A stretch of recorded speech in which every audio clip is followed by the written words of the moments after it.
The voice of Kerala വാർത്തകളിലേക്ക് സ്വാഗതം. കോവിഡിനെ മറികടന്ന് ജനജീവിതം പൂർവ്വസ്ഥിതിയിലേക്ക് നീങ്ങിത്തുടങ്ങിയെങ്കിലും റെയിൽവേ ഇപ്പോഴും ഉറക്കത്തിൽ. യാത്രക്ക് തീവണ്ടികളെ മാത്രം ആശ്രയിക്കുന്ന ജനങ്ങൾ അസ്വസ്ഥരാണ്. കോവിഡിനെ അതിജീവിച്ച് നാടും നഗരവും സാധാരണ നിലയിലായി തുടങ്ങിയിട്ടും ചൂളം വിളിച്ചു പോകാൻ എന്തേ റെയിൽവേക്ക് മടി എന്നാണ് തീവണ്ടികളെ യാത്രക്ക് ആശ്രയിക്കുന്നവർ ചോദിക്കുന്നത്.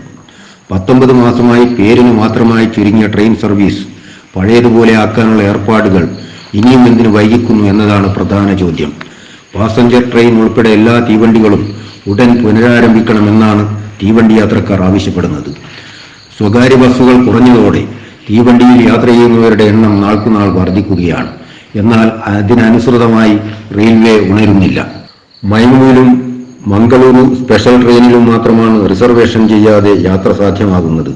മാത്രമല്ല, SPE ട്രെയിനുകൾ ഓടാത്തതിനാൽ ടിക്കറ്റ് നിരക്ക് വളരെയേറെ കൂടുതലുമാണ്. സ്റ്റേഷനുകൾ പഴയതുപോലെ ആക്കുക, അൺറിസർവ് ടിക്കറ്റ് എല്ലാ സ്റ്റേഷനുകളിലും ലഭ്യമാക്കുക, റിസർവേഷൻ 5 കൗണ്ടറുകൾ അനുവദിക്കുക, ജനറൽ ടിക്കറ്റ് കൗണ്ടറും വർദ്ധിപ്പിക്കുക തുടങ്ങിയ ആവശ്യങ്ങളും ഉയരുന്നുണ്ട്.